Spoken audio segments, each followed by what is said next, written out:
Malar. Wondering why am I in saree today? Because today's video is about a place in Tamil Nadu. Guess where? I'll give you 3 clues. Number 1. The main temple in this place has the longest corridor in India. Number 2. The legendary world famous floating rocks are found here. Number 3. The missile man of India, Dr. APJ Abdul Kalam, was born and bred here. Yes, you got it right. It's Rameswaram. Now wait, this is neither a travel video that shows you how to go, where to stay and what to eat, nor a religious or a tourist video that shows every temples and tourist destinations in Rameswaram. You all know I'm a teacher. So let's watch this video with a teacher's eyes, Vidya Mother's eyes. I hope you all know that Rameswaram is an island, also called Pamban Island. This is the Pamban Bridge, constructed in 1914 over the Park Strait. This is the first sea bridge in India, and this was the only connecting surface transport for the people of Rameswaram till a road bridge was constructed parallel to it in the year 1988. I am shooting this video from this road bridge only. It is called Annai Indira Gandhi Road Bridge. You see a small boat going below it, but whenever bigger ships pass through this, the bridge will open up midway to let the ship pass through. I was not fortunate to take a video of that. Do you know that this is the second most corrosive region in the world next to Florida? You see the construction work going on there? This will be the new Pamban Bridge. It was proposed in the year 2019 with a project of 250 crore. And this will be India's first vertical lift railway sea bridge ever with a dual track. Unlike this old Pamban Bridge, which opens midway into two to let the ships pass through, this new Pamban Bridge is said to have a different structure. That is, the mid part will go vertically upwards for the ships to pass through. You cannot see big waves in Rameswaram Sea, especially near the main Ramanatha Swami temple. Wonder why? I'll tell you both the legendary reason as well as the scientific reason. According to legend, in ancient times, the sea had larger waves and created huge disaster to the people. So the people performed many rituals, pujas and offerings asking the sea to control its waves.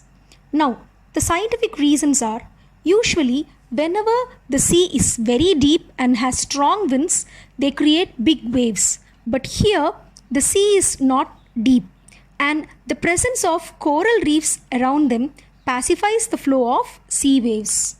I hope you know the legend of Ramayana written by Valmiki. So it is believed that Rameswaram is where Lord Ram built Ram Setu across the sea to Lanka to rescue his wife Sita from Ravana. Now what is Ram Setu, also called Adam's Bridge? Let's learn what legend as well as science says.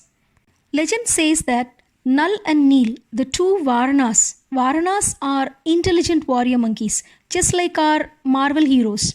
Okay, they were the engineers of this bridge because they were cursed by a sage in their childhood that any object that they throw inside water would never sink.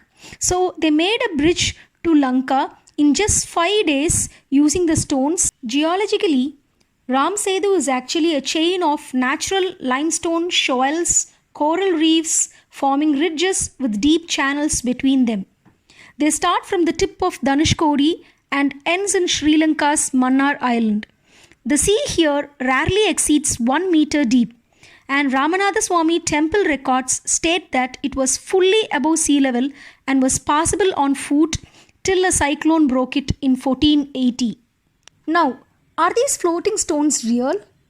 Yes, they are real. You can see them in Dhanushkodi as well as the Panchamuga Hanuman temple. I've seen them many times since my childhood and they always fascinate me.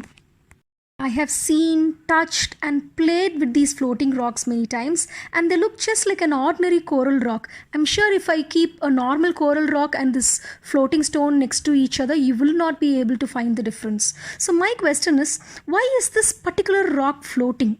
Or if it is a type of a coral rock, why is it not found even in the world's largest coral reef system, the Great Barrier Reef of Australia?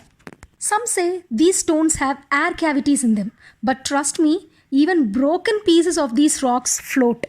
Some group of people say that they are pumice kind of rocks, But no, they are not, because pumice are volcanic rocks. They can be found only near volcanic region, and Rameswaram has no place for existence of a volcano. Actually, you might have seen these pumice rocks. They are used for rubbing your feet in pedicure and all, and they weigh very, very less in weight. Whereas these floating rocks, they are very huge and they weigh nearly 10 to 20 kgs, and yet they float in water. To conclude, keeping the religious belief aside, we have to either believe that our ancestors had the technology to make stones float on water and to build a floating bridge from India to Sri Lanka with great architects like Null and Neil, or we have to wait for science to prove us wrong. Now, this is Ramarpadam, also called Gandhamadana Parvadam.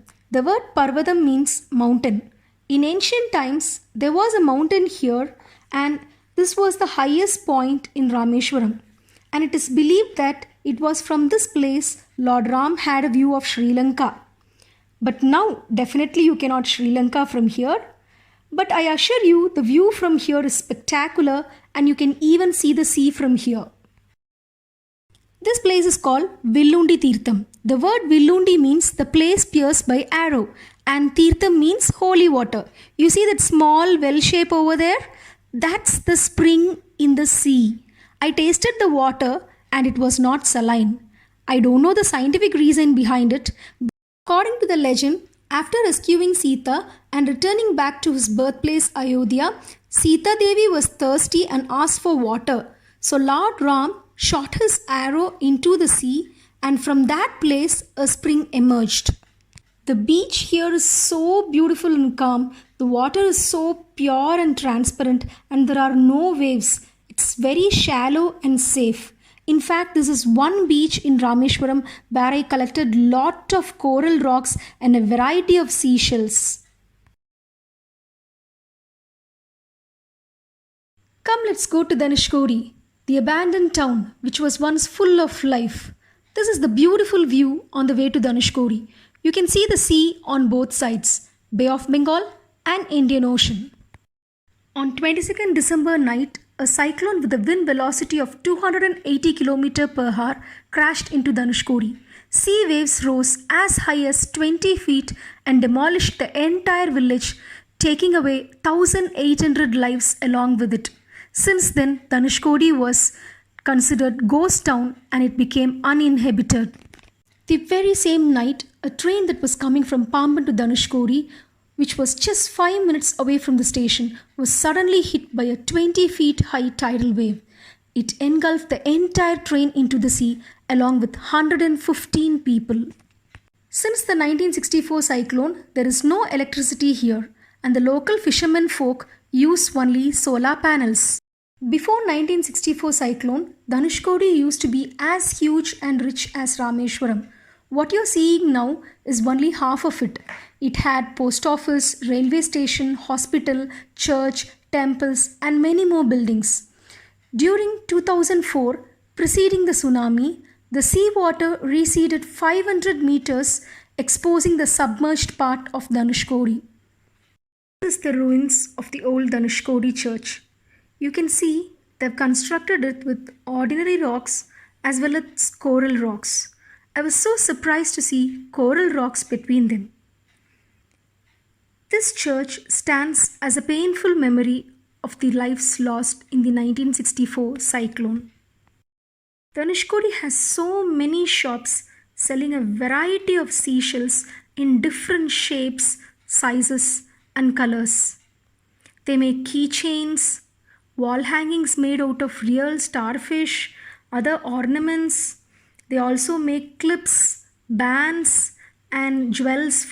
You can also permanently etch your names in these seashells for just ₹20, and these ornaments cost just 10 to 20 rupees, which you can buy for your loved ones.